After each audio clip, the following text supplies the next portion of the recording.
unfortunately. It's nice to see all of you. My name is Rachel. I'm calling in from Montreal today. And give me 1 second. It seems to be bugging here. Okay, there we go.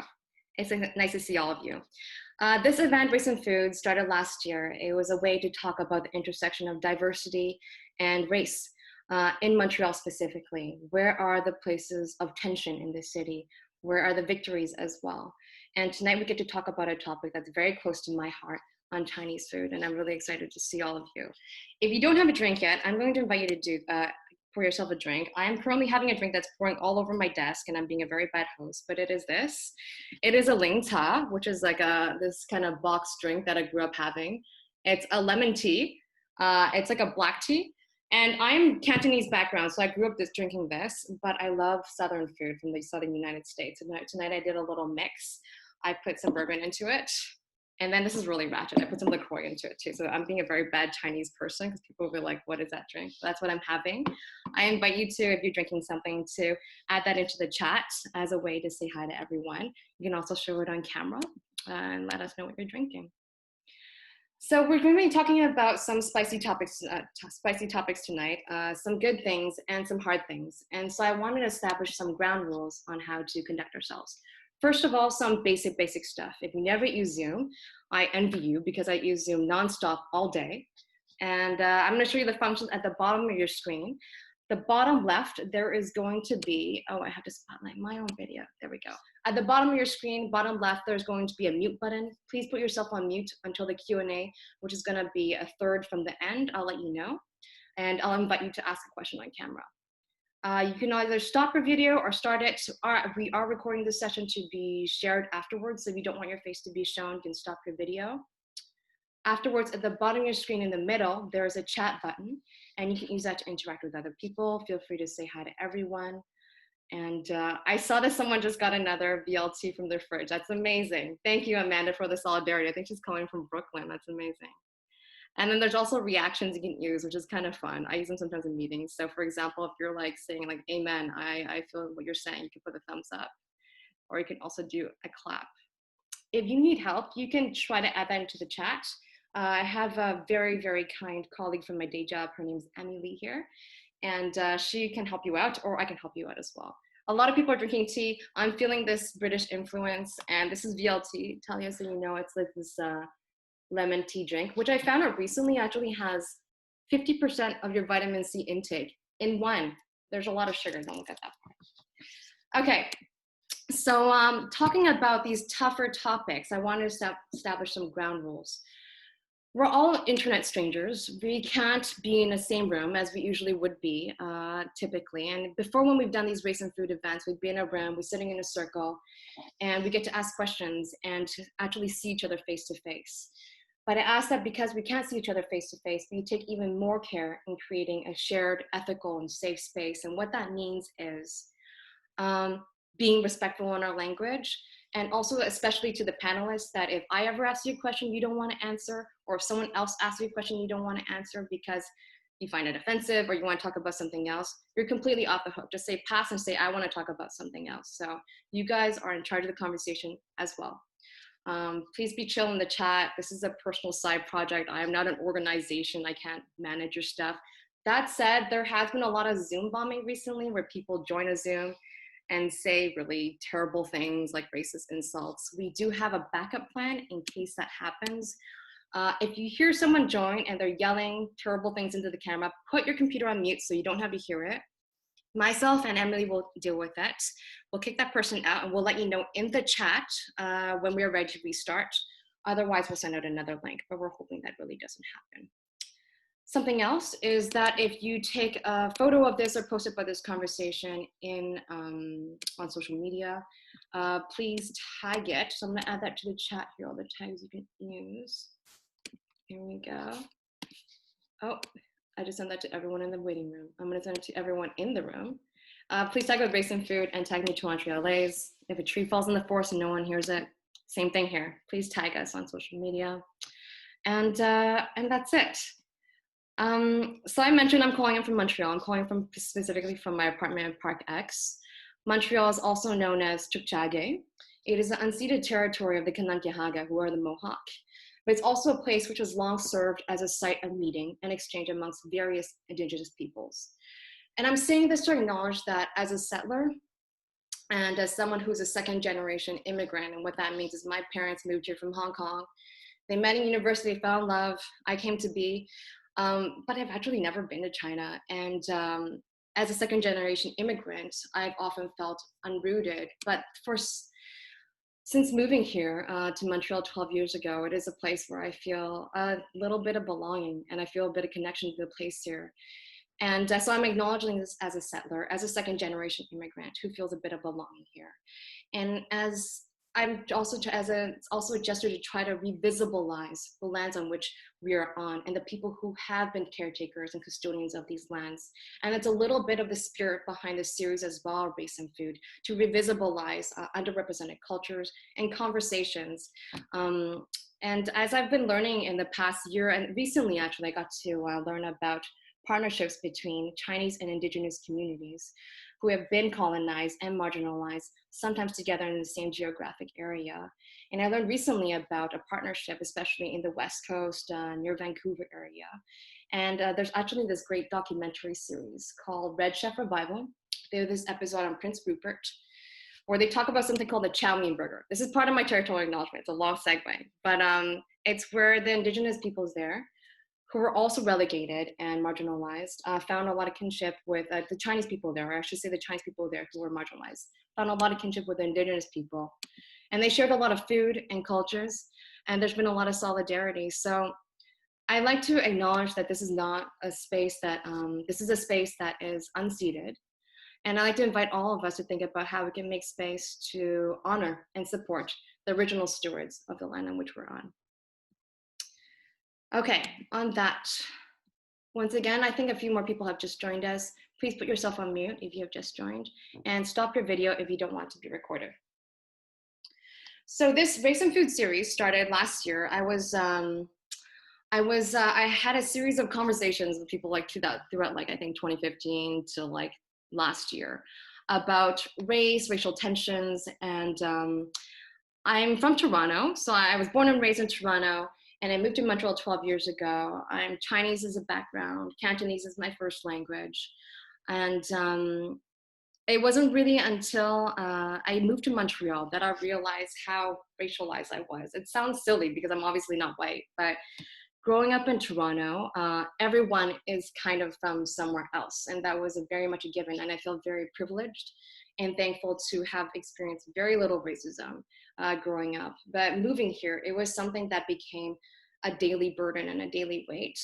And it was something that was hard to share with a lot of people because a lot of people here have not experienced it.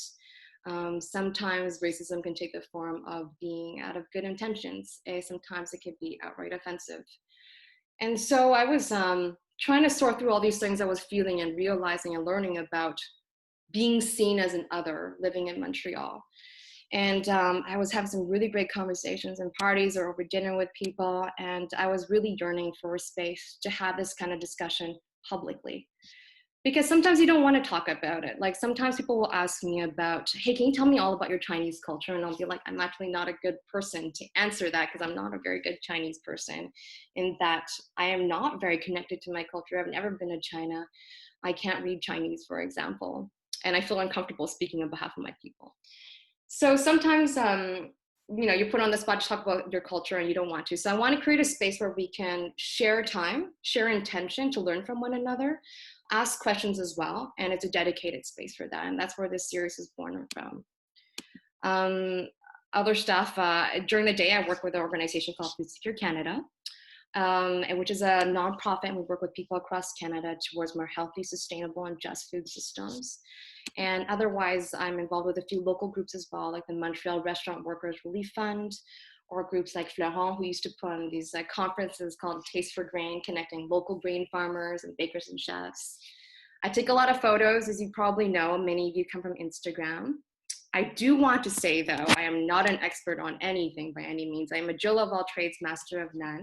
So tonight I feel very thankful to be joined by these panelists who have thought long and hard and are very involved in Chinese food. And yeah, that's kind of who I am. And you'll probably see me around town in pre-COVID times. I'm always carrying too many things from the market. And that's me. And on that, I'd like to introduce our panelists. If you're a panelist, I just invite you to wave into the camera. Go ahead. And okay, I've been talking for a while and I feel kind of nervous. I've been rambling. Excuse me. So I'd like to start with a game, and we're going to start with Jason.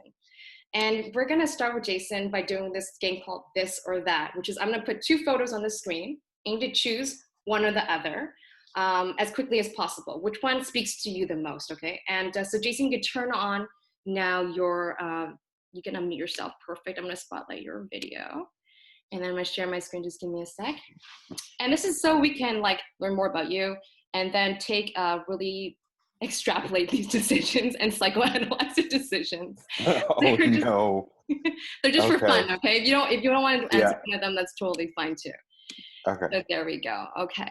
Present. So this is Jason Lee. He is the mastermind behind the blog Shut Up and Eat. And he's been doing this since 2007. He writes and photographs there, and he's also a vocal advocate for Chinese food around the city. So Jason Lee, let's start. Okay, first one. Xiaolongbao or siumai? Siumai. Okay. Tsingtao or Zhujixian? Neither. Okay. What's your drink of choice then? I'm curious. Coke Zero. Coke Zero. Okay. Yeah, I don't drink alcohol. Oh, that's good. I wish I didn't have that vice, but that's perfect. That's okay. Bonjour hi or bonjour ho? Bonjour ho. Bonjour ho. That's kind of it's so silly. It's so silly. Yeah. Justin Bieber or Justin Trudeau? Justin Bieber. Okay. Bitter melon or watermelon? Bitter melon. Bitter melon, yeah, right on. Steamed dumplings or fried dumplings? Fried dumplings. Great. Also, I read recently when I was doing a deep dive into your blog, you're really against boiled dumplings. Do you care to elaborate on that quickly? I feel as though you just boil all the flavor out of it. You're just making dumpling soup, and the flavoring of the liquid is dumpling. But you get to be lazy, which is not bad. Yeah, but like if they're not sealed properly, then you have like little like meatballs floating around and like floppy wrapper noodles. That is true. I believe the term you used for on your blog was flaccid, and I'm never boiling right. my dumplings like wrappers. That. And then last one is Edmund or Edward? Edmund. Edmund, there we go. Edmund is one of our panelists. Thank you. So thank you for playing this game. And now I'd like to get to know you more a bit. First question, which is a question you've probably asked all the time. What kind of Asian are you? I am a CBC. I am a Chinese-born Canadian. I identify as Canadian. I identify as Chinese. Going back to what you said before, how good of a Chinese person are you? I think it's all relative. I think we can all be better Chinese in our own little ways. I am a first generation Chinese. My parents immigrated to Canada in the early 60s, mid 60s, I believe. Yeah. Okay, cool. And I do not fall into any of the Asian stereotypes. So like math and sciences, don't come to me. Piano, like I have big sausage fingers, so like I can't play any instruments except the drums. You played an instrument when you were younger. Did your parents try to put you into instruments or music? No, but actually I do play the drums, and I play drums for lion dance. So it's not much. Oh, with the aunties. What's that? Lion dance with the lion dance. I thought lion dance, like square dancing with the aunties. Like I know you did lion dance. No. Okay. I gave that up. I was stepping on too many toes, so they told me not to come back. Yeah, so I do play the drums, but then it's like just two big mallets banging on the drum. It takes a bit of skill. I tried the drums. I'm not very good. I was in the bass section myself. I played bass clarinet, which was like the same 4 notes over and over again. Okay, so let me tell me about how food was like when you were growing up. Like, what are smells or sounds or tastes that come to mind? Smells and tastes. Smells, there's a lot of hamyu, So for those who don't know what hamyu is, it's salted fish, salted preserved fish. I grew up with my grandmothers, so they had a certain affinity for very, very strong and pungent tastes and flavors. So I grew up with a lot of that, a lot of stinky foods. I grew to love them, but then I also grew to hate them, which is kind of, uh, yeah, I grew to hate them, but then I grew to love them again as I got older. Yeah. Um, Chinese food for me, it's, you know, the ultimate comfort food. It's something that evokes different emotions. You reminisce at the smell of something, at the sight of something. A lot of the foods I realized when I grew up was a lot of village food. So my grandparents are from are Toisanese, so it's a smaller province, a smaller is it province? I'm not sure. See, this is how bad of a Chinese I am. I don't even know where my grandparents are from. My son. So yeah, My so we son. grew up, Yeah. yeah. So we grew up with a lot of village food actually. So I think that's where a lot of the preservation ingredients come in. A lot of you know, the strong flavors and something foods that not a lot of people are accustomed to. Who, you know, if they weren't being made at home, you wouldn't be able to order them Yeah. at a restaurant.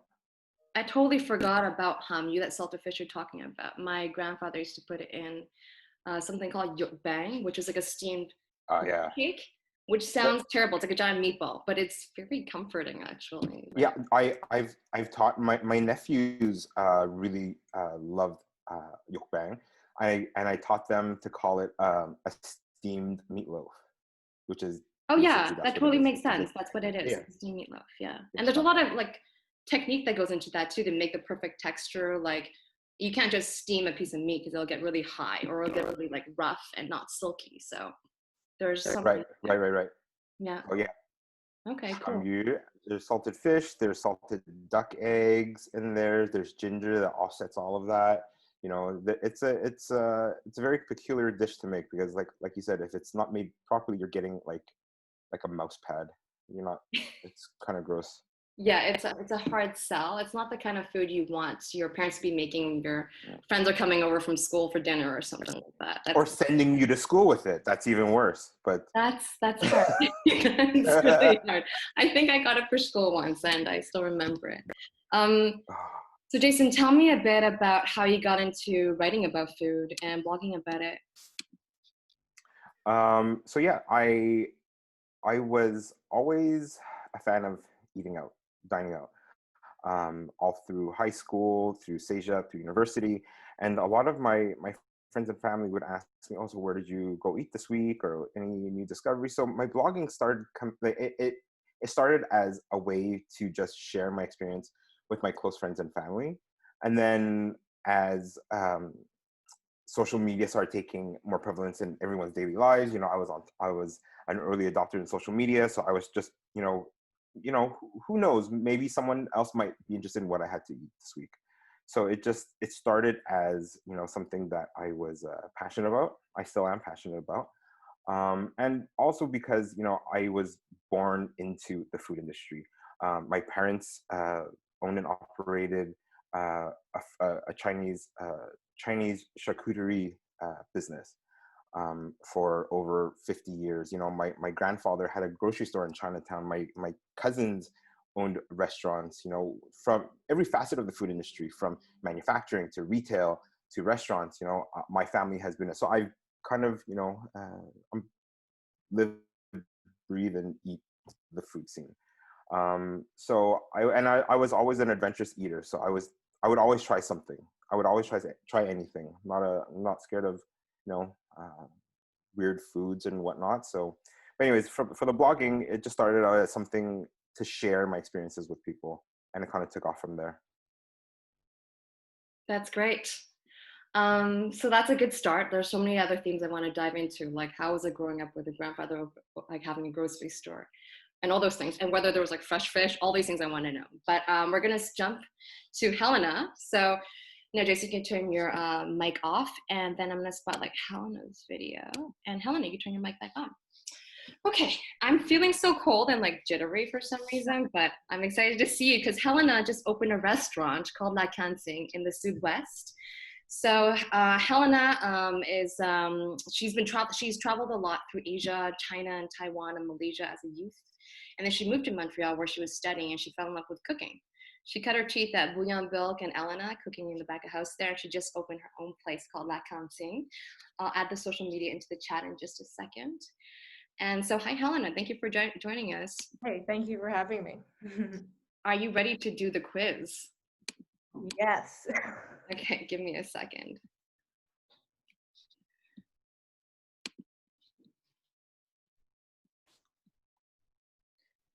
Okay, there we go. So Helena Land. Okay, so again, it's just a quick, whatever image you gravitate towards the most. So are you an early bird or a night owl? Early bird. Okay. Taiwanese beef noodles or wonton noodles? Beef noodle soup. Okay, of course. And you do a really good version at your restaurant. Thank you. Rice vinegar or chintang vinegar? Neither. Neither. Okay. What is your acidic element of choice? I mean, growing up, we used black vinegar, a different brand of black vinegar, though. But Okay. so I guess, yeah. Totally fair. Scallion pancakes or jinbang?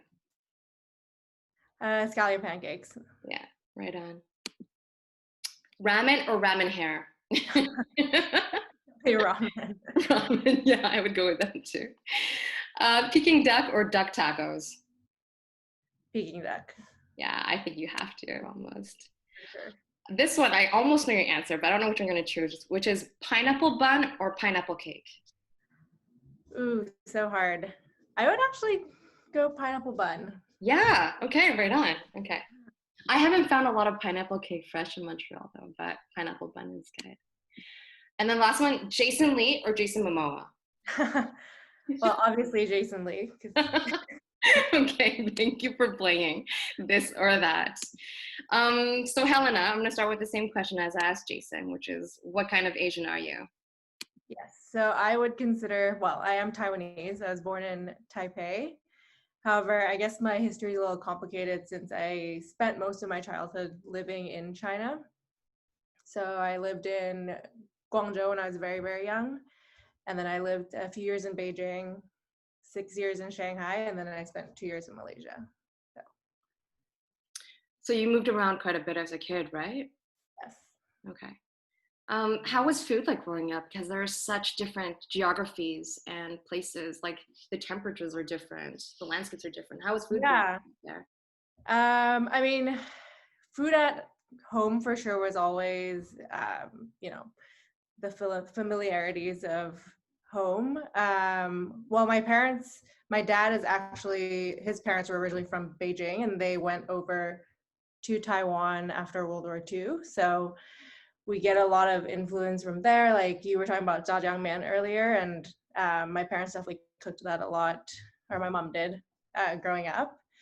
And but in terms of living in various cities, definitely got a lot of exposure to a lot of different flavors. I definitely remember traveling to Hong Kong a lot and having like cuttlefish ball, like noodles, like hufen, in like Causeway Bay, or having Peking duck in Beijing, things like that for sure. So I was very lucky in that regard. That's amazing. And when did you move to Canada? I moved to Canada in 2013. Okay. How was it like to go from Asia and all the food and an environment there and then moving here? You were here for school, right? Yes, I came to study at McGill. Okay. It was definitely a bit of a reverse culture shock. I mean, traveling a lot growing up, and moving a lot, I felt like it was just going to be, another move, very simple. Montreal is another big cosmopolitan city, I guess, so to speak. But definitely was very different, first of all, moving alone, and then also obviously moving to Canada was very different. Yeah. Yeah, okay. And my question as part of your intro is, how is it like opening a business and a restaurant in a pandemic? It has definitely been quite the roller coaster. We were set to start renovations back in April originally, but obviously due to the pandemic, we just hit delay after delay, and with lockdown, things like that, construction wasn't able to go ahead. But finally, back a month and a half ago, we were finally able to open, and it's definitely been an uphill challenge, but wouldn't trade it for anything. It's so, I'm sure it's not easy. I remember like sitting in your living room, seeing your blueprints, like the weekend before everything locked down in March, I think. It was Women's Day, and I think we were eating cake. And you showed me your blueprints for the restaurant. And now it's come to fruition, and it's like so much work and planning into it. And on top of that pandemic, I can't imagine. But your food is so good. I would bike down from Park X any day. And I added her Instagram into the side and encourage everyone to go take a look. So thank you, Helena. I'd love to dive more into that too, but we're going to pass on to Edmund, and then we'll go to questions for all the panelists. So Edmund, when you're ready, Helena, you can mute yourself. Edmund, you can put your camera back on. And I'm trying to find Edmund. There we go, I see him. Okay, I'm going to spotlight your video. Okay, Edmund, hi. Give me 1 second, let me start my slides. So Edmund Koo is one of the owners of Adobe and Andy, which is an institution of Chinese food and Cantonese food in Montreal. He took over the business from his dad, and he's been running it ever since. And before we dive deeper into his story, we're going to do this or that. Is that okay with you? Yeah. Perfect. Give me 1 second. Here's Edmund, Adobe and Andy. Okay, so let's start. Dim sum or hot pot? Dim sum. Right on. Hong Kong milk tea or lemon iced tea?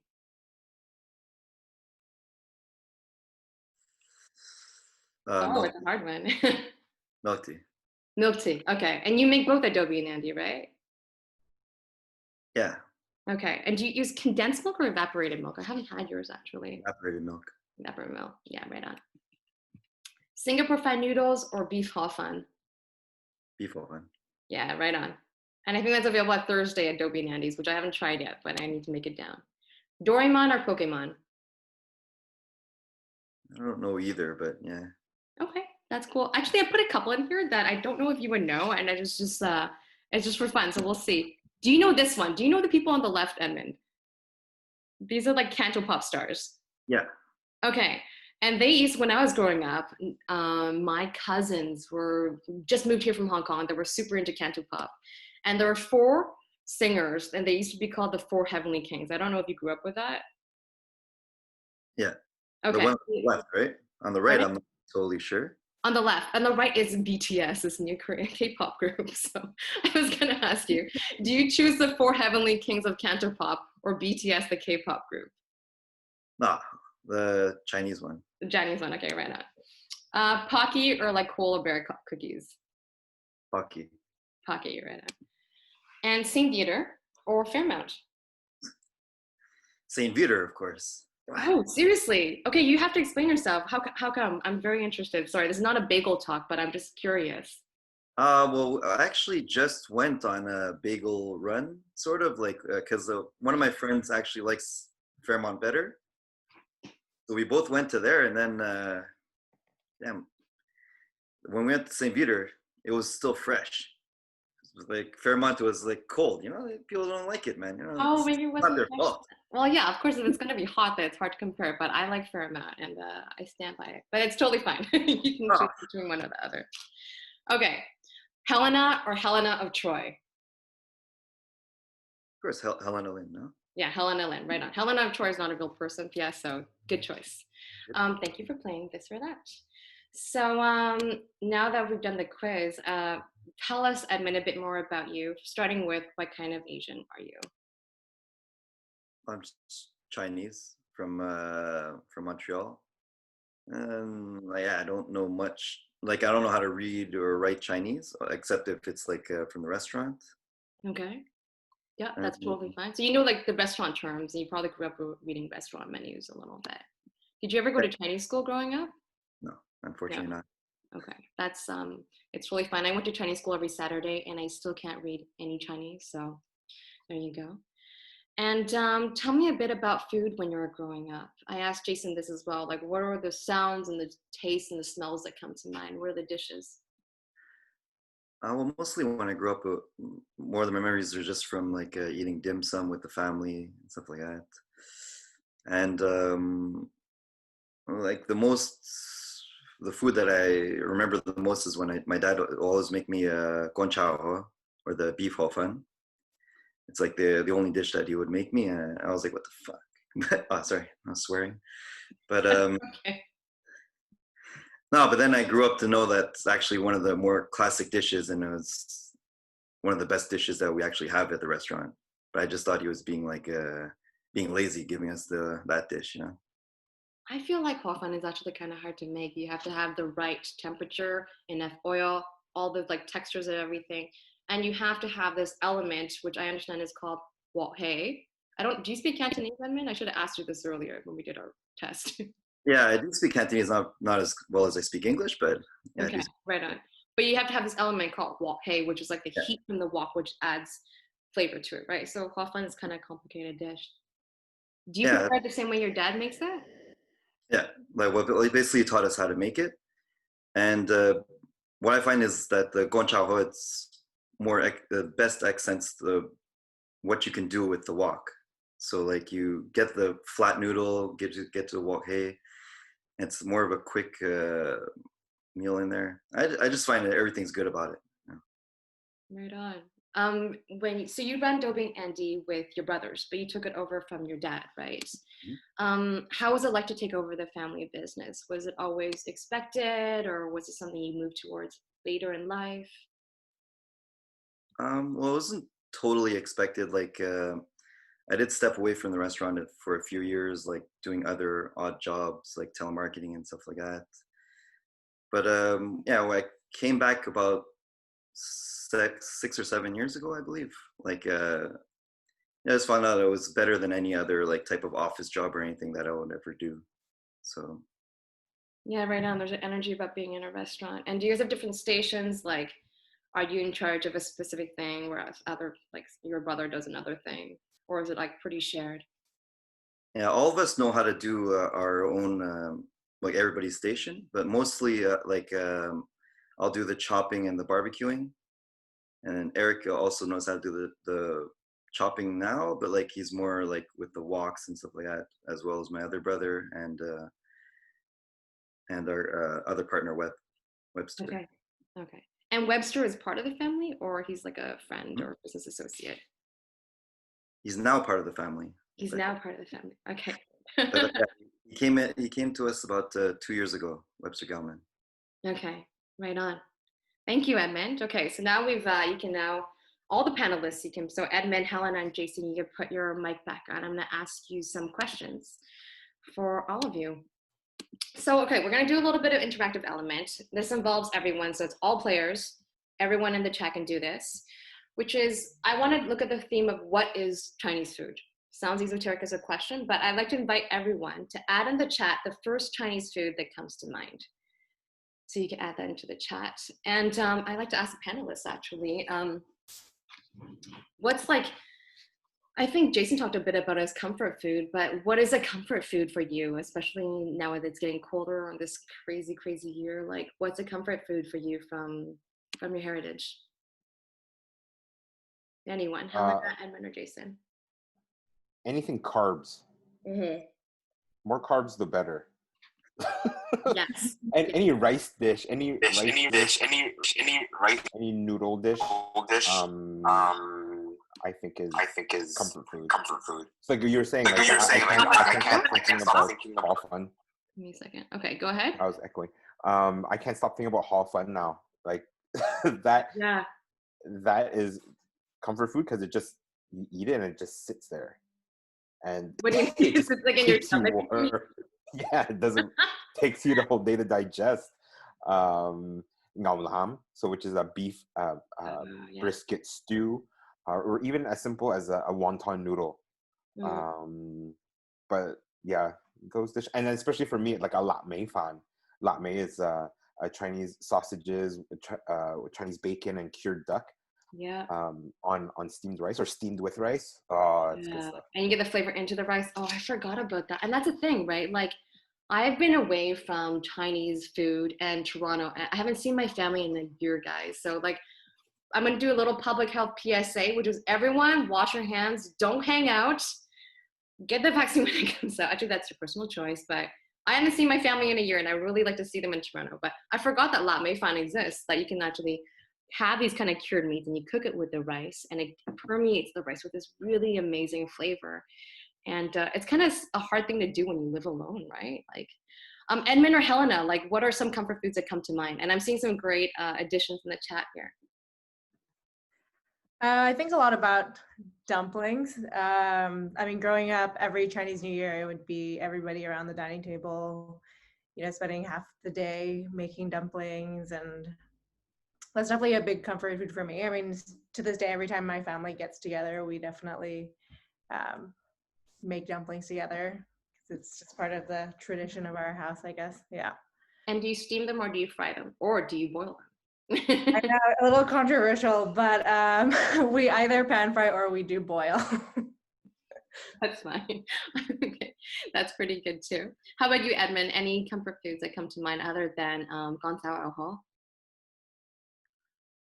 Well, it's like the home style food, like I don't know how you say it in English, the fansibo. Oh, what is Where you- that? I actually don't know what that is. Can someone translate for me, Jason or Helena or Edmund, actually?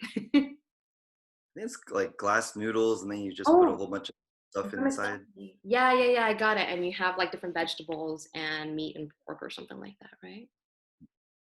Yeah, that's really, really comforting. Okay, I'm looking at a few of the suggestions here, like dim sum. I really miss dim sum too. Hainan, rice. I'm looking at the chat. That's amazing, guys. Thank you for playing along. Now I'm gonna ask the panelists. So what is Chinese food? As in, what does it mean for you? Or what does it mean for us as a city, as Quebec as a society, or how is it perceived in North America? So lots of questions in one. Answer whichever one you would like. What is Chinese food for you? Oh, yeah, see me. Anyone can answer, yeah. Well, I found Chinese food before it was like kind of just like your General Tao and all that the stuff. But Chinese food, I don't find you can really define it into one thing because there's so many different areas of that you can have Chinese food. You can have like well, Taiwanese sometimes not considered Chinese, but you have like Taiwanese food. You can have like Hong Kong style food, Beijing style food, or like northern parts of China. Like, so I don't know if there's really like a particular definition I would say of Chinese food. Like there's because we do so many different like things or different spices and stuff like that.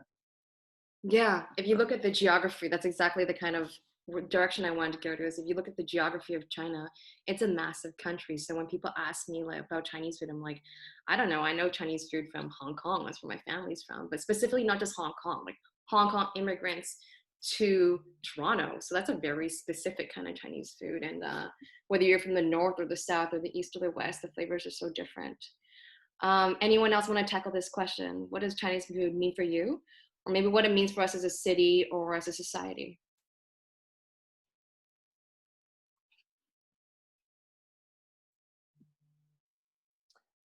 Chinese food, I think it's I think there's two types of Chinese food, actually. If we want to put it into major buckets, there's authentic Chinese food, and then there's westernized Chinese food. So like Edmund said, like the General Tao's, the pineapple chicken, the chicken fried rice. Sure, that's Chinese food, but is it authentic Chinese food? It's made by Chinese people, but are you going to find General Tao chicken in China? Probably not. And I think that us as a society, we've kind of recognized the two buckets of Chinese food. There's the super authentic, and then there's like what I like to say weird Chinese food, which is more the authentic, and then there's the westernized Chinese food. I think that, but I think now, food culture is so prevalent in our society that people are becoming more and more sophisticated. Their palates have been craving more than just westernized Chinese food. So a lot of the, any authentic, I hate to say authentic, but authentic Chinese restaurant, you're going to see a lot of non-Chinese people eating there because they're more open to trying different things. You know, the bitter melons, the black bean, the things with the black bean sauce. You know,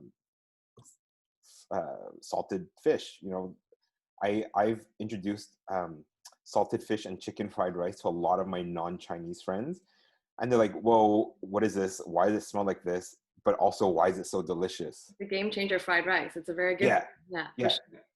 It's the gateway dish, you know, because it smells weird.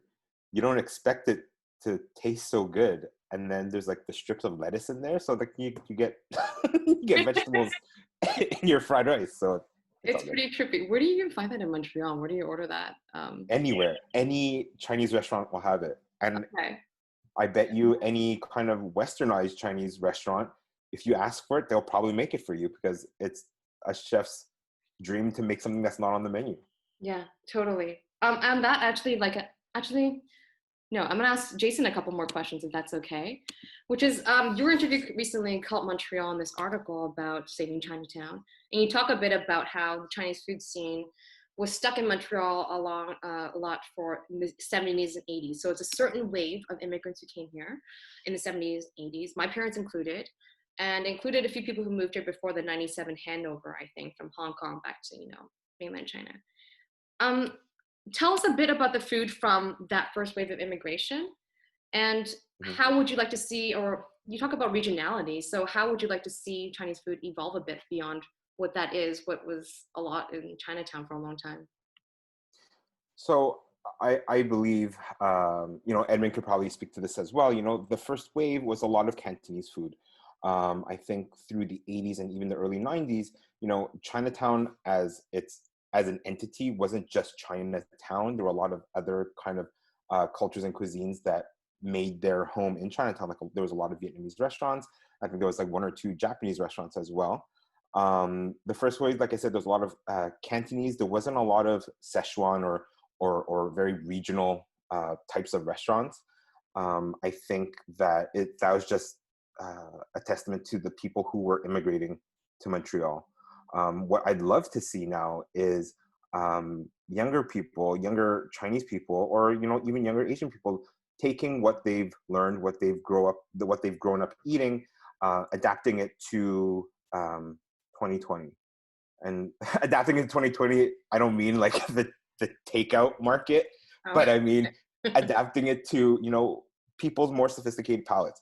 People want to experience Chinese food, but they are also tired of eating the same things over and over again. And I think this speaks to even Chinatown as a whole. You know, Chinatown is going through some changes, some unfortunate changes. Like I said, Edmund could probably fill he probably has some really great insight on it because since he, you know, is in Chinatown every single day. You know, back when I was a kid, when I was growing up in Chinatown, when you needed groceries, you know, you go to Chinatown. When you want really good Chinese food, you go to Chinatown. But because of, you know, economic hard times and, you know, maybe part gentrification, a lot of people have started moving away from Chinatown. I feel as though we need something new, something fresh to bring people back. To create a more revitalized, maybe a more refreshed Chinatown where people want to go. Not to say people don't want to go now, but I mean, it's something that it's about time. It's been stuck in the 80s. You know, there's nothing new. There has to be like a handover to moment donné, il faut qu'il y ait un relève. I don't know how to say that in English, which is, you know, there has to be handover to the next generation. Helena, I want to ask you about that because I feel like you are the next generation. But Edmund, let's stick on Chinatown for another few minutes, if that's okay. Edmund, tell us about how you've seen Chinatown change from your youth to what it is today. What the hell? So I can hear you. It's okay. Yeah. Well, it's changed quite a bit. I don't know how much it changed, but yeah, a lot of the restaurants they had left from before, and like Jason was saying, there's a couple of different restaurants coming in, like the La Capitale, the taco place, and Yeah, it was more like people before it was like the Toisanese and then the Cantonese coming in later, and now it's going to be like more people from mainland China coming in, like for the opening businesses. So it's a bit different, but I don't. Unfortunately, Chinatown hasn't really like the mainstay restaurants haven't really changed much. They haven't really changed their menus much. I found at all, Okay. and so we attempt to do like try to give like more like different dishes. Some of them didn't work at all, and some of them worked. But like we try like that's what we try to do like at our restaurant, like try to give them a little bit something different. Hmm. Question about that actually. I had your fried chicken sandwich recently, which was very, very good. And it's on this Hokkaido milk bun. And I've been telling everyone about it. Was there resistance from your dad, like to add new items like that to the menu? Or have you seen resistance from your regulars when you add things like that to the menu? Yeah. Well, before like if it was my dad or my uncle working there, there would be a big resistance against any kind of change. Like, but since we took over, like there's no resistance at all. Like we all like to try different things. If it doesn't work, it doesn't work. But like, might as well give something different. And the fried chicken actually started working, so we kept that onto the menu. Okay, right on. Thanks, Edmund. I'd like to jump back to Chinatown, but we haven't heard from Helen in a minute. So if you're ready to talk, I'm going to spotlight your video. Um, we talked a little bit about, Jason mentioned, what did he say? He'd like to see more newcomers enter the food scene. And I feel like you are a relative newcomer with your new restaurant. Yeah, How was that experience like? And what are the barriers facing newcomers? I mean, I think there's definitely, that general conception of what Chinese food is in Montreal. And I think there's definitely a bit more, not so much education, but just like an opportunity to open a conversation, to have, something different and something new. Yeah, totally fair. And I'm interested in a bit more about your personal journey, actually. Like, so you were studying at McGill, right? Yes. And then you started cooking. How did that happen? And how was that received by your circle? Was that a natural change or was it a sudden change? How was that like? I mean, food was definitely always a big part of my upbringing. We definitely always uh, traveled, and food was always the main priority of anywhere we went, was always to try, local food, because so much of, culture is rooted in its cuisine, whether it be from due to, geographics, or just due to the history, right? So, I think when I decided to go to culinary school during my summers off, I don't think my parents were too surprised necessarily that I wanted to do that. And from there, I just kind of fell in love with cooking, and that's what led me to where I am today. That's great. And I imagine when you went to culinary school, you were trained in very classical, like French methods or Western methods. Yeah. And it's been cool to see, like, follow along in your social media, how you've applied some of those techniques to traditional Taiwanese or Chinese dishes. How did you make the decision to open Asian restaurant? For me, I just felt like there was, a lack of, well, not a lack, I guess, just, just a lack of different Chinese food, like Jason had mentioned, and I wanted to be able to provide that perspective, I guess. Yeah, right on. Okay, thanks, Helena. And I hope that everyone gets to go soon. It's a beautiful space in the Norderlech building. And it's so beautifully decorated. And I remember the first thing I saw actually when I walked in was, like, the beautiful benches and those chairs that you guys salvaged. Also, it was a huge chunk of bread in your kitchen for which you used to make these fried chicken sandwiches. So I'm very excited to try that next. Okay, I'd like to get back into a bit of Chinatown. So I grew up actually very naively. I grew up in the suburbs of Toronto. So I grew up in between Leslieville, downtown Toronto, which is near kind of like a newer Chinatown. So Chinatown started more in like, I think the west, and then moved a bit more to the east to kind of the Girard area. And that's where my grandparents lived. So I spent a lot of my childhood in Leslieville there.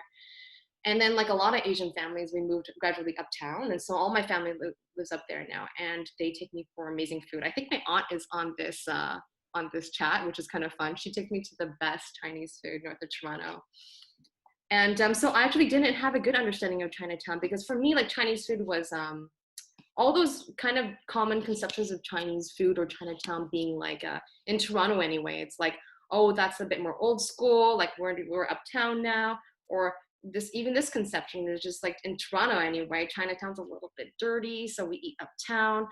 All those things were kind of notions I grew up with in my head without questioning why Chinatown exists to begin with.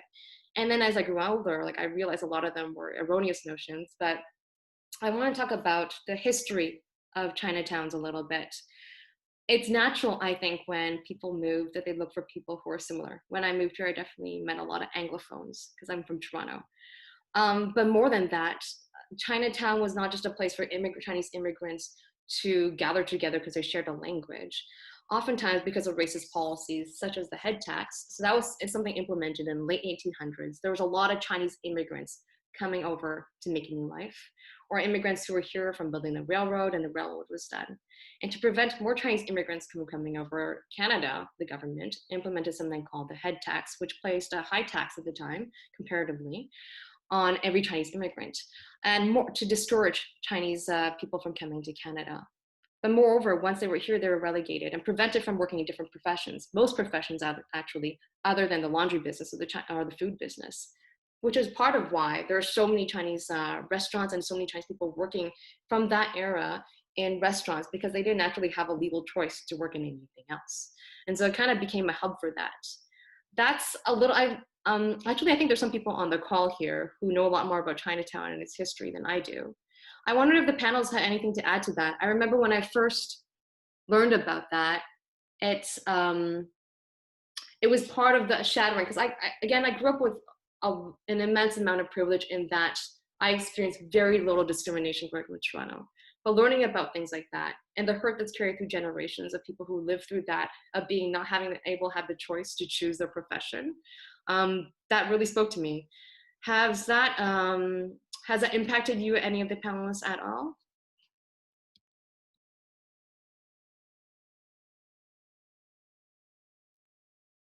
That's okay. That's fine. So that's a little bit of how it is. And in Montreal, we have the Chinatown, that's like near Viger and Saint-Aubin and things like that. It's also evolved a little bit to Chinatown too, and Brossard. Can you guys highlight a little bit for us the differentiation between the first Chinatown in Montreal here and how it's evolved to the Guy Concordia area, as there's been a lot more international students around the area, and Brossard. Does anyone have family in Brossard actually? No? Anyone in Chinatown too? So where do you guys eat in Chinatown too and Brossard? Do you guys have any places? Let's start with that. Kampong. Kampong and Brossard. I feel like Kampong and Brossard is better than the one in downtown. Well, it was the original owner. The original owner of Kampong in Chinatown. He is now at the Kampong in Brossard. Well, okay. That's why the name changed as well. So the Kampong in Chinatown is now Kim Fong. Yeah, yeah. But I think, yeah, I think Chinatown's kind of popped up where Chinese people ended up. So a lot of Chinese people were moving to the South Shore. So just by coincidence, people were just starting, instead of crossing the bridge, and the bridge is awful, and like they were doing construction back then because the bridge was falling apart, and it was just like a big safety hazard of people just dropping into the water. So they had to just have the grocery stores and the restaurants in the South Shore just for convenience.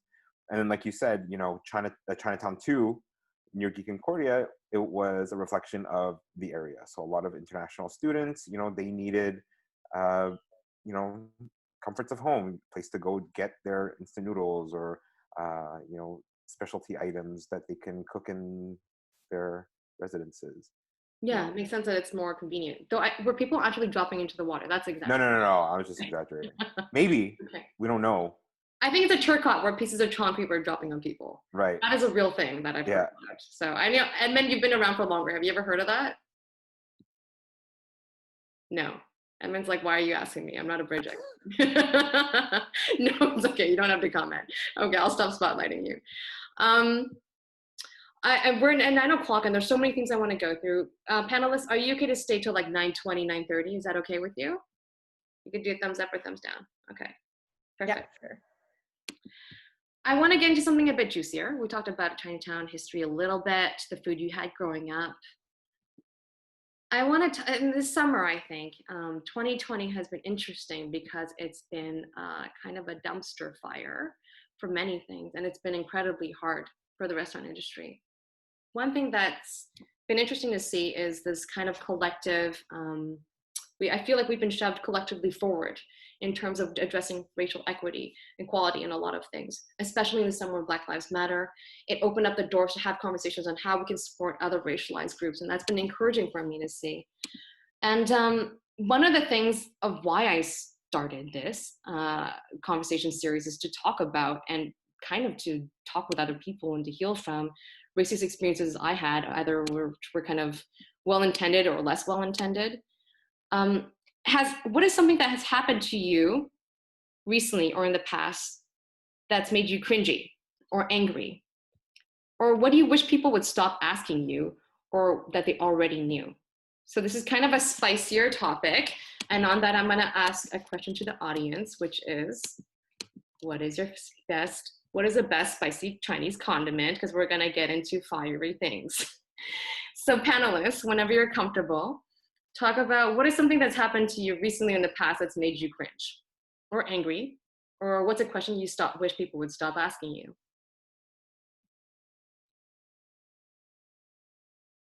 Well, the cringiest thing right now is China virus, because that's so silly on many, many different levels. Like Kung Flu, China virus. Like I've heard it said in public before, nonchalantly, like it's a thing now. Yeah, it's kind of gross and it's so stupid. Yeah. It really is, like in its purest essence, it's so dumb. But Yeah. people say it. I guess there's, dumb people exist. Well, I mean, Trump has legitimized so much that term, right? Like, do you guys know the podcast Bad Asian, which I really suggest for everyone to listen to? It's from a couple of reporters at a LA Times. And they, on one episode, they interview someone named Weijia Jiang, who is the CBS News White House correspondent. And she was at a news conference when Trump was talking about the coronavirus. And she was asking him a question and he responded with, well, the China virus, XYZ. And she actually confronted him saying like, well, you're just saying China virus because I look like I'm Chinese or I'm Asian. And he refused to answer. And it's disappointing to see that that's been so much more in the public discourse, though I think we're finally forced to confront how ugly our interior thoughts are, and not just against Chinese people. I feel like there's so many sentiments, racism from Chinese people towards other cultures as well. Anyone else? What is something that's happened to you recently in the past that's made you cringy or angry? Or what do you wish people would stop asking you?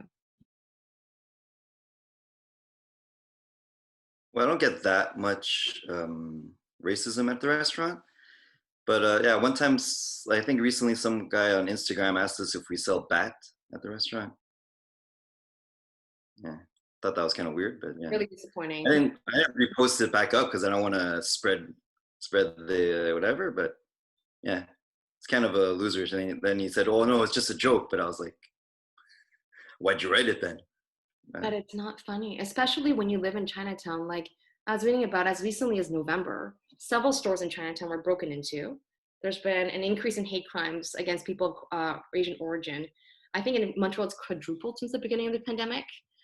It's similar thing as being mirrored in other cities where there are more Asians, even like where there are more Asians, like Vancouver or Toronto.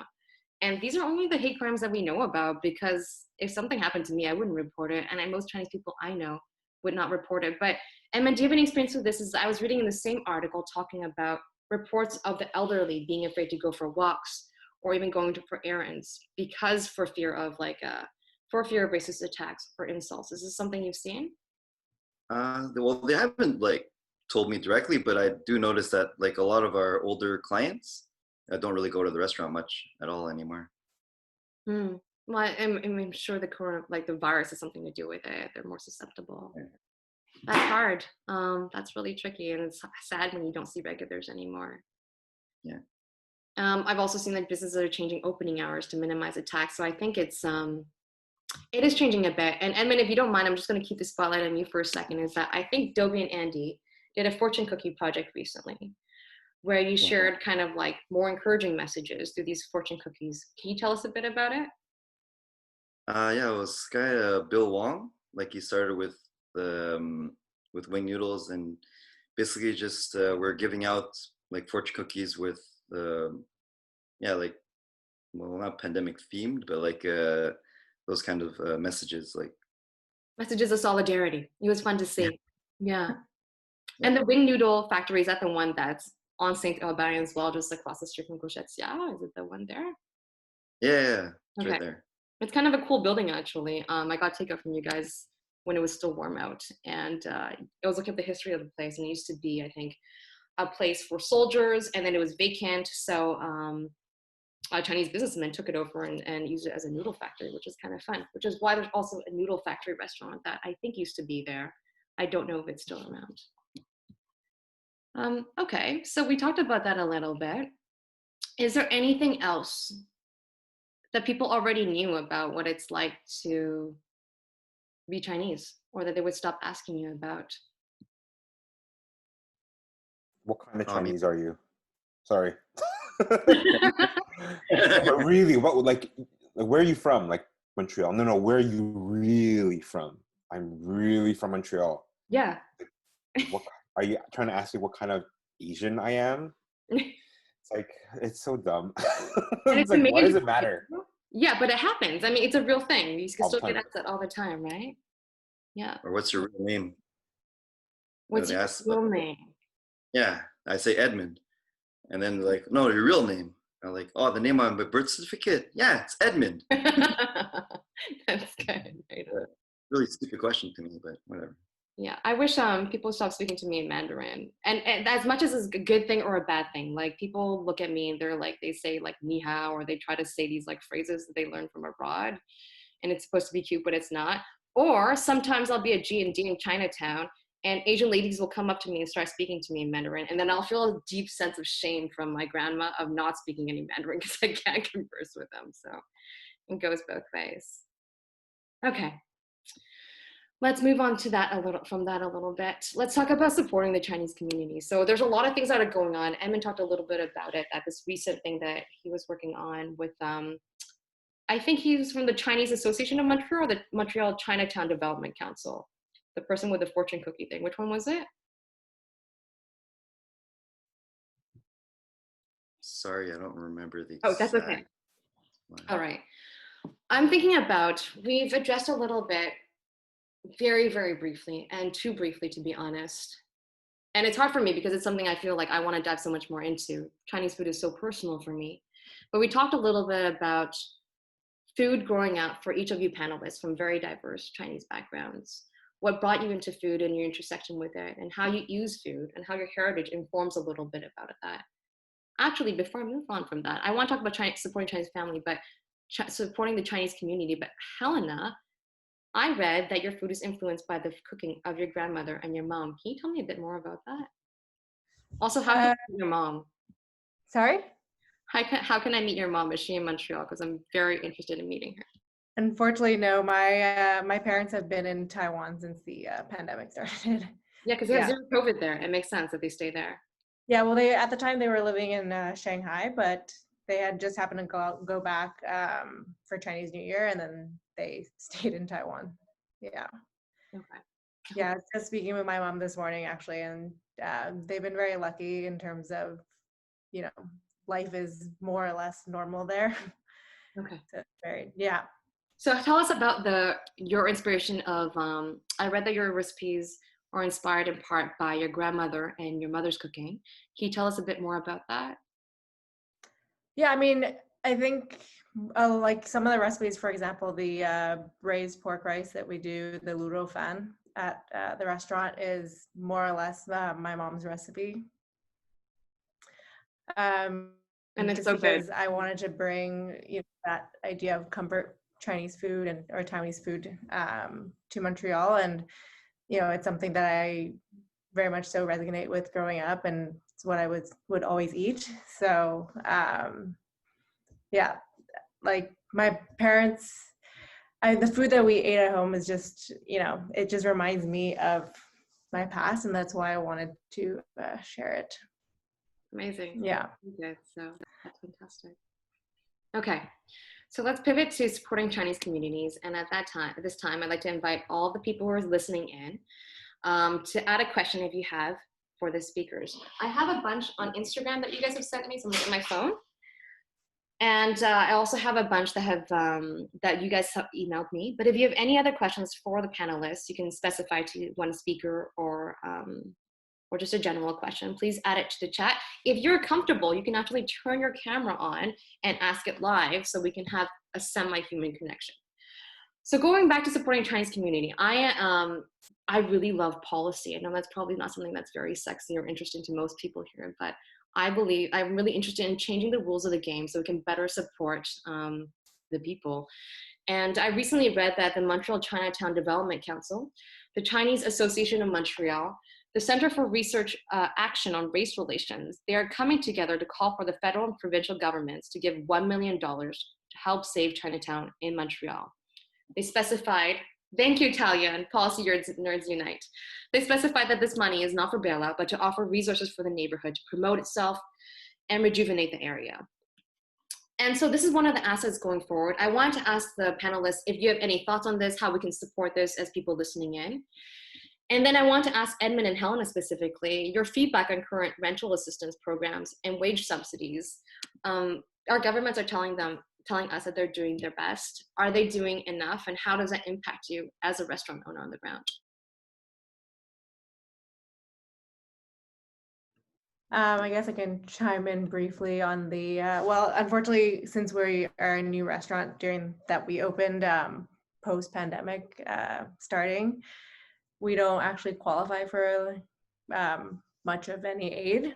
So it's definitely unfortunate, but we're making it work. Okay, that's hard then. And I think that outlines why, even though there are assistance programs out there, there are too many people falling through the cracks, right? And that's one of the reasons why things like the Montreal Restaurant Workers Relief Fund were started, because a lot of people in the restaurant industry have different working arrangements, different working schedules, and they might not qualify for EI. They might not work the minimum amount of hours. And it's really difficult that way. I'm actually gonna make an open call out to anyone here who is a restaurant worker. If you need help, the restaurant fund is still giving direct financial aid, almost no questions asked. You just have to prove that you work in a restaurant. We are providing direct financial aid. I'm saying that as a board member of the Montreal Restaurant Relief Fund. Put the link in the chat. Edmund, can you tell me a bit about how the current rental assistance or wage subsidies, do they impact you at all? Do they help? Do they go far enough?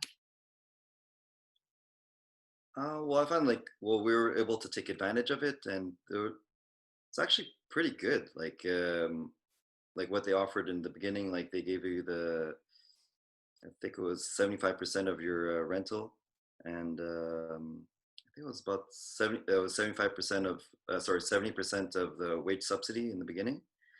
Yeah, for sure it helped.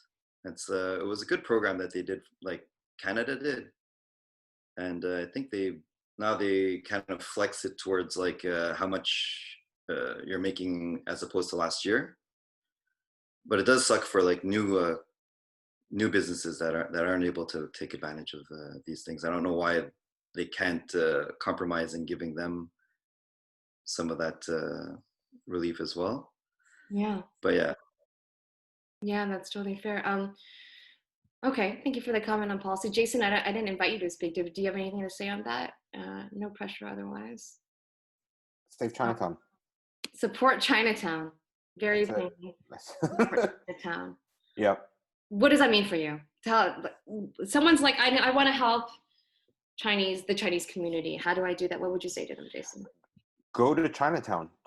Spend spend half an hour there. Go walk around. See. I mean, right now a lot of the stores are closed, but I mean, I was just saying this in the chat. You know, it's so sad that a lot of Montrealers don't even know the history of our own Chinatown. From, you know, all the benevolent societies, all the tongs, you know, the rooming houses, the opium dens that used to be in our own Chinatown, you know, and how Okay, backtrack. just the Let's location. talk more about the opium dens. Those sound exciting. I Yeah. can't even gather So a person now. That's illicit and terrible for your health, but I want to hear more. Yeah. Opium dens, you know, back in the day, Chinatown was close to, you know, the bars and the cabarets. It was a place for illicit activities, and you know that goes with, it goes back to like the days of prohibition, right? Sailors would land in Montreal, and what do? They're in the red light district. You're in Chinatown. You know, you have anything and everything at your disposal. At your disposal. And just like just the history of Chinatown. Someone just mentioned it in the chat before that, you know, Canada or the city made a declaration recognizing the historical and cultural significance of Chinatown. I think that this is the first I'm hearing of it, and I think that's awesome. You know, even from the Wings building that you were talking about before, you know, it used to be an army barrack. Like, did we know that it was the biggest army barrack in Eastern Canada? I'm not too sure. Don't quote me on that. But I mean, that's really cool information to know, and I'm sure not a lot of people knew that. But yeah. Okay. So guys, support Chinatown. I'm going to take a few questions from the audience. The first one is, it's also a spicy one. You guys ready? What are your thoughts about cultural appropriation in the food scene? There's been some controversy in the last months about non-Asians cooking Asian food. What's your take? Anyone can say anything? Well, I'll start actually. I'm going to say something that's controversial because I am a quote unquote a self-professed bad Chinese person. So today, for example, I made fried rice, and then I used local raw oats instead of rice because I ran out of rice. I know that's terrible. If I were, in a very blunt way, a white person to do that, that would be looked down upon because it would be seen as, it could be perceived as elevating a dish that's an immigrant dish. I think in certain parts, what the differentiation is when you approach something with respect to the culture from which it's from, and don't take the place or claim to better the original dish by adding your spin on it, especially if you're from an imperialist or colonializing country or background. But what about you guys? What are your thoughts on cultural appropriation in the food scene?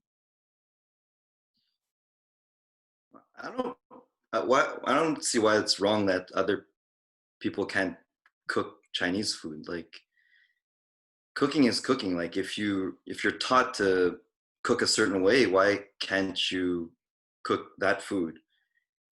It's like me trying to making pasta at home or making a pizza at home or whatever. But like, if I open a restaurant, is that necessarily cultural appropriation? Or I'm not sure. Like, and also now it's like just hiring people. Like, you're not going to find like Chinese people that want to work in the kitchen. Like I've tried. That's and a tough. So like back in the day, there was people lining up to work in the kitchen, but now like Chinese people don't really want to work in the kitchen that much. You won't find that many of them. Mm-hmm. So like you'll have to like look for people that want to actually cook Chinese food, and sometimes it'll be like a white person. I don't think there's anything wrong with that. That's totally fair, and I think we cannot ignore the realities facing restaurant owners. But what if, let's say, someone who is not Chinese, Jason, you're going to react to this. No, okay, that's fine. Did a pop-up, cooking Chinese food, making bao and shit. Is there a space for that? Is that okay? Would you go to that or would you not? Someone of a non-Chinese background. And what if they were of a Chinese background? How does that change? Dora Y is making some really good observations in the chat. I invite everyone to read them, but I'm asking that to the panelists. Answer again if you want. There's never an obligation to answer. What if someone opened a Chinese food pop-up? What would your reaction be? are they paying respect to the culture and the cuisine? Are they representing the ideas, the flavor, the technique, the cuisine that they're drawing from? I don't think it's a question of like who can cook what. Like all chefs are going to use techniques. I mean, Helena can probably attest to this too. Like I'd love to know what she thinks about this because she's the one in the kitchen. But I mean, like anyone could cook anything, but I think it's just the way in which it's approached and treated. You know, like you were saying, if a non-Chinese person opens up a Chinese pop-up, you know, how are they adding to Chinese cuisine? You know, if this person is profiting off of a cuisine that's not their own, you know, how are they uplifting the community in which they're taking it or taking elements from? Is what I'd like to know. You know, like I said before, are they paying respect to it, or are they just trying to profit from it? And I think that's a really, really important thing that we have to keep in mind, especially after the 2 episodes that happened this summer, with the pop-up from the guys on Van Horn and the one guy in the East End whose names I'm not going to mention. You know, they are, yeah, like is someone who doesn't know anything about Chinese food, who goes to a non-Chinese person's Chinese pop-up or restaurant, are they, their experience with it, are they learning something from it, or is their experience with it going to be harmful in the way they understand Chinese food, Chinese culture, and the people behind it? I think that's what it kind of boils down to. No, I think that's a really good point. And I think that comes down to what Liz Mock is writing in the chat about power dynamics. Who holds the power of hegemony, or like who holds the power in the dominant culture right now? Because if we're talking about Montreal, I think there's a resurgence and a new appreciation for Asian food here for sure, but we definitely do not hold that power. So if you're someone who with a bit more privilege in terms of your race, a bit more privilege because you get more like profile in social media or whatever, it's important that you approach it with respect and pointing people back to the culture from which it comes. I think Pumpu does a really good job. I'm going to name them because I like their food. I think they do a good job in connecting and telling people, being very honest, that look, we're a bunch of non-Thai people cooking Thai food. Here's a bunch of Thai restaurants you should definitely support, and here's how we're learning from the Thai culture. Any closing thoughts on that? And I'll go into a few more questions in the chat. I have a lot of questions who were sent to me before, but if you are joining tonight, please let me know if you want to ask a question live. Any other thoughts on cultural appropriation from the panelists? It's also a question of white saviorism. Why does a white, I'm just using Caucasians as an example, why does a non-Chinese person or a white person feel the need that they should be the expert on transmitting what Chinese food is and should be? Why is it a white hand that is the one that validates Chinese food to non-Chinese people? Why can't it be the mom and pop restaurant who serves Cantonese noodles at $8 instead of this chef dude bro who's gonna make a Cantonese noodle for $18? It's the privilege that they have. It's unspoken, but it's a very, very true thing. It's a very real thing that that they can get away with it, because once ethnic food, I hate the term ethnic food, is given a European flair, then that's what validates it to non-ethnic people. Yes, and I think that's up to each one of us. There is so much momentum now, right now, everyone. Like, there's so much momentum right now to recreate the city, the kind of society we live in. And it is up to each one of us to look at the privilege and position and the power we have and look at how we can use that to share with other people. I think that's a really good point, Jason. I have a question from the audience from Vivian to Helena. Someone is spelling Helena, which is, Actually, Vivian, do you want to ask this on camera? I think you're in the chat, but I have you on my phone. Vivian, please manifest yourself if you in the chat if you'd like to ask. Okay, I'm gonna ask a question. Okay, which is any struggles being a female Asian chef in a male-dominated field, especially cooking Asian versus Canadian food? I mean, there's definitely been jokes here and there, but I think I've been lucky in the sense of, you know, I've come into the industry a little bit later. There's a little bit, you know, a better culture nowadays, and there's a lot of other female chefs in the city trying to really change the way the industry works. I mean, I've spoken a bit with like Diane from Olive and Gramondo, who's been really, really great in creating better workplaces for women and kind of leading that conversation. Okay. Right on. Thank you. Okay, I'm looking for other questions from everyone. Okay, what is your all-time favorite Chinese grocery store in Montreal Bussard? That's open to all the panelists.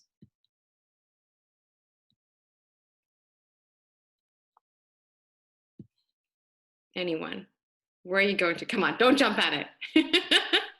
I mean, my go-to is definitely, well, I go to GND normally downtown, but that's mostly out of convenience, I guess, the closest one to me. Anyone else? Well, mine's Hing Hing because we used to, well, the old restaurant used to be right beside it. So that's why even now we order from them. What do you get from Hing Hing? Everything from like bean sprouts to like meats and like mostly our vegetables too, green onions and stuff like that, ginger. We usually get from them. A lot of people agree with you in the chat, Edmund. Lots of resonance there. Thank you. How about you, Jason? I go to a bunch of different places actually. I like to go to Marché Hawaii in Saint Michel.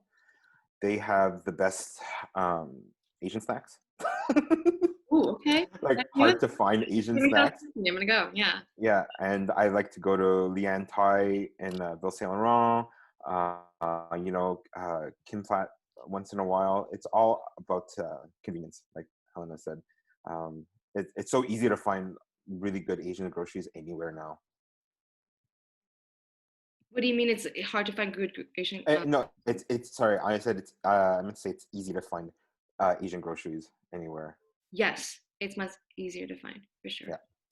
Okay, Karen is on camera and she's going to ask a question live. So go ahead, Karen. Karen, introduce yourself. Tell us where you're calling from, and ask your question.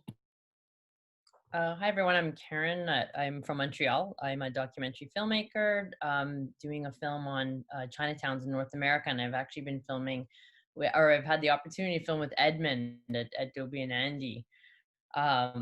So I guess my question is for the panel, what makes the Chinese food experience in Chinatown different than other places such as Brossard or, you know, the Gaikoncourt area when we're talking about Chinese food? Like, is there something more authentic or meaningful about eating in Chinatown for you? Absolutely. Any of the panelists, you feel free to answer that. And people would like to know, Karen, where can they learn more about your films? Please add that to the chat.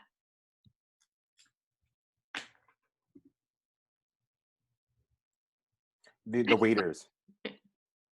Sorry, go again. The waiters.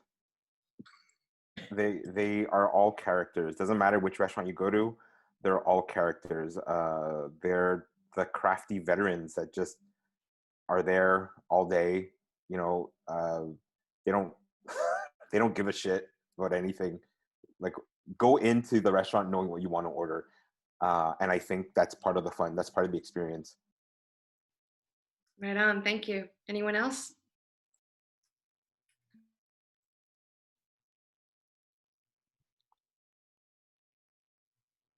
Well, personally, I don't really go anywhere outside of Chinatown to eat Chinese food. So I don't know. Outside of maybe like Brossard for the Cam Phung, for the dim sum, but other than that, like I find like you can pretty much get everything you want, like in Chinatown in terms of Chinese food. Hmm. Okay, thank you. Helena, did you want to add anything? You're okay. And then I have a last question. Sorry. Okay, go ahead, Helena, if you want to. No, I mean, I think for most of my time in Montreal as well, I've mostly been to restaurants in Chinatown. I mean, yeah, I didn't really have that much to add to that. Yeah, I guess, I mean, like as a follow-up question to that, it's like, I'm trying to, I mean, it's a question I'm asking myself, but like, can you recreate the kind of experience of the historic Chinatown outside of Chinatown? Like if you took Dopey and Andy and just moved it to Brossard, would it be the same? You know, like to me, there's something about the layered meanings and the patina, the historical patina of the neighborhood, that the food, if you're talking about, you know, kind of traditional food that's produced from that neighborhood, like the authentic kind of cultural production of the neighborhood, if you move it somewhere else, you know, is it the same? That's a fantastic question. Edmund, do you want to field that one? Well, if we move it somewhere else, we're more than likely going to change like dishes and stuff that we serve because it has to be. It's always you have to like cater to the neighborhood that you're in. So, but like in Brossard, they just opened a place called Deer Garden or something like that, and they did. I think they call it Hong Kong diner style, but they have more of the soup and noodle kind of style. It's actually not that bad. But like I'm not sure if like if we went to Brossard, we would have to open that kind of restaurant or just do what we're doing. But I don't think I've ever seen any other place like Hong Kong Diner in Brossard or that one that worked. So, but I'm pretty sure if we open there, we would pretty much stay the same as we are now, uh, as well as Geek Concordia if we ever go there. Okay, right on. Just never open the Myland, please. Why? Okay. Well, then, Myland. Well, then you have to serve like third wave coffee. I don't know if that's in your yin yang, you know, if you have like the milk tea with coffee, but the coffee's third wave. I don't know if that would work. Okay, last question from Nadia. We've talked a lot tonight about Chinese versus people who are not Chinese. She says, as someone who self-identifies as hybrid, half, I'd be interested to hear how some of the panelists feel about what place Chinese Canadian food takes in CBC culture. For example, my grandmother often cooked Chinese dishes back in the 40s and 50s, but did not have access to traditional ingredients and therefore would sub whatever she could find. Or someone like my mom who was first generation, this is Chinese food. I love this question because I put this book on this side, which is really great. And for all the participants, I'm going to email you with a reading list if you want to read more and about with different initiatives you can support in Montreal. But this book I read last year is called Chop Suey Nation. It's about Chinese food, the history of Chinese food and Chinese restaurants and Chinatowns across Canada. And it talks about this, and it talks about how like immigrant food, a lot of it at the heart is adapting. And so, for example, the Chinese restaurant in Newfoundland, they couldn't get noodles shipped in regularly enough. So they'll have cabbage instead of noodles in their chop suey. So going back to Nadia's question, she's interested to hear how some of the, how you feel about the place that Chinese Canadian food has. Does it have a place? At like egg rolls and chicken balls and kung pao chicken. Does it have a place in our collective cuisine?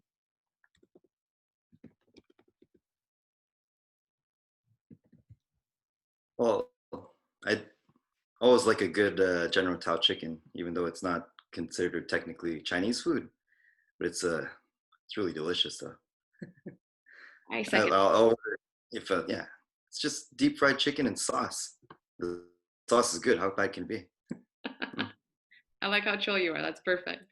Anyone else? Or is there anything you eat from like white or Canadian Chinese food that you actually like? I'm interested to know from Helena and Jason. Yeah, like the Western Chinese food. Um, I guess high school Seja, I grew up eating it only because we were never allowed to have it when we were kids, when we were younger, because that wasn't considered Chinese food. I think it definitely has a place in Chinese or CBC culture. And I think it's also a testament to, like what you said, you know, where the chop suey was made with cabbage. Was it, sorry, what dish it was? Noodles, yeah. Yeah. So I think that's a testament to resourcefulness of Chinese people and using what they have, you know. So you try to be as resourceful as possible. You don't have noodles, okay, what can shred up cabbage? You know, I think that it's yeah, well, like Evan said, General Tao, we were never allowed to have it, so that's why I gained like 50 pounds in Sejap just eating General Tao every weekend. I still have a special place in my heart for General Tao. Good. Any thoughts on that? And actually, I'll open it to all the panelists. Any parting thoughts? I realize I've taken a lot of your time, and I'm very thankful for that. But any parting thoughts, and then I'll say a few last words. And I invite you to take a look at the chat too for the panelists. There's a lot of good questions going on there.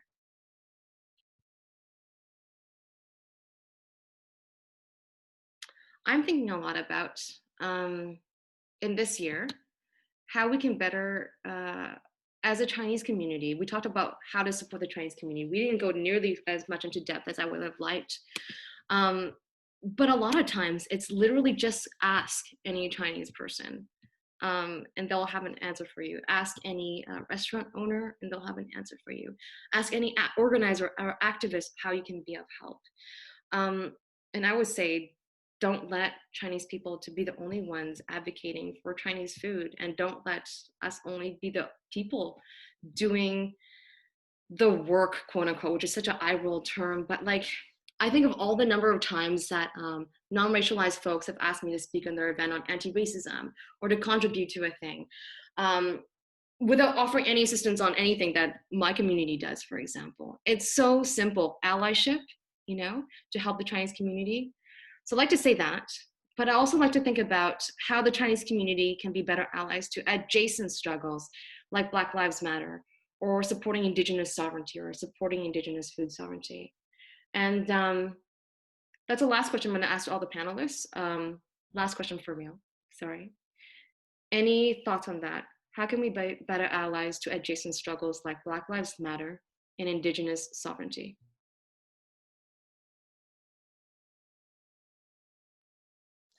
When Black lives win, we all win. That's all I have to say about that. 100%. Thank you, Jason. Anyone else?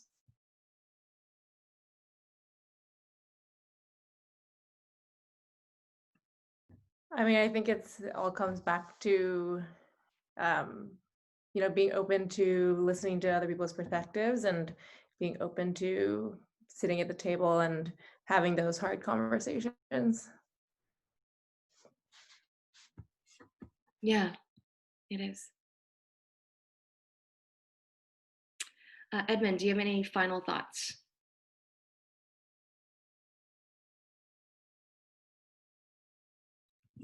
Oh, like, well, I don't find any racism is good though, but yeah. Okay. I don't know. Yeah. That's totally fine. I wanted to read a quote from a New Yorker article. I know, like roll your eyes, but it talks about this idea of racial grief. And it says, racial grief is not only the result of racism, but it's a foundation for racial identity, which I found really interesting. And it talks about how it's racial identification itself is already a melancholic act because we have to identify ourselves as others. It is a social category that's imaginatively supported through a dynamic of loss and compensation by which the racial other is at once rejected or retained. And I thought that was so interesting because when I've been thinking about personally anyway, how I can better support, honor, and make space for adjacent struggles, and how I can even begin to understand what it is. I can't understand what it is to be a Black person, for example. I don't know what it is to be an Indigenous person and live that intergenerational trauma, but I do understand racial grief. And I can use that as a starting point to share my resources and my space and my time with and supporting adjacent movements. And so I want to end on that. I want to thank each of the speakers Jason Lee, Helena Lin, and Edmund Koo for playing my quiz game and for so generously sharing their time on what is a personal project. It has been an immense privilege to learn from all of you. I also want to thank my colleague Amélie Levesque, who has been helping us with tech support and keeping us from any Zoom bombers. And all of you supporters for tuning in tonight and sending your questions and participating in this discussion. This is exactly what the space is for, is to have a dialogue. And it's so hard in a year like 2020, but I'm grateful to have shared this space. And especially as we're entering the holidays and I'm thinking about like, God, I miss my family so much. And I'm looking to food for comfort, but also food as reconnection, as remembrance to the culture from which I come. So even though I grew up very CBC, like Jason mentioned, Chinese Canadian born Chinese, food has been such a comfort for me. So ordering from Dominandi or La Cantine and many of the other places in the city has been such a comfort for me. And I'm glad that we were able to share this. There's so many things I want to talk about. I want to talk about soup, food as medicine in Chinese culture. But let's continue this all online. Feel free to DM me and tag me or message any of the organizers here. Please do give them a follow. They're doing fantastic work. Edmund, because he is la relève, he's like the next generation in Chinatown, carrying forward a really important heritage and holding space and acting as a bridge, I think, from the old school to the old guard to the new guard. Helena, because she is a young female chef, she needs as much support as possible. She's like on top of that. Yeah, clap, like everyone go down to the bottom of the screen, do the clap emoji, okay? Everyone can please support Helen as a young female chef. She's like surpassing so many boundaries. And actually, as I say this, everyone, if you feel comfortable, turn on your camera so we can see each other just for a split second. And then Jason, because you do such important work of making accessible in a digital age, things that we cannot always access easily in person, but as being a vocal voice and a respectful voice. And oh, you brought food. I asked you guys to bring food. Okay, got, okay. Another minute. Okay, so Jason, what did you bring? What is that? God, that looks amazing. It's bao jai fan. So it's what I was talking about before. It's clay pot rice with jasmine rice. Oh, it's kind of dark, you can't see it. Anyways, it's homemade cured bacon, homemade Chinese sausage, baby bok choy, and a salted egg. That's amazing. I miss that so much. Thank you for sharing. Edmund or Helena, do you have any special foods you wanted to share? I don't know if you have something off camera. All I have is booze, so I cannot share anything. Unfortunately, I only have my tea nuts here. That's totally fine. But thank you to all of you. I will be sending email out with different groups you can support locally. There's a lot of people doing good work. For example, Sticky Rice Magazine, who is elevating stories of the Asian diaspora very broadly. PAC Montreal, which I just spoke to earlier tonight, they're a group of students from McGill, but they work with people outside of campuses. And they're a Pan-Asian collective. Karen Cho is making some amazing documentaries on especially one on endangered Chinatowns in North America. And Fiona recently mentioned this in the chat, but her the shadow of Gold Mountain is such a fantastic documentary. I invite you all to check out. I will email you all with links of makers and artists and stories to learn more. Thank you for joining us, and I hope you have a good night.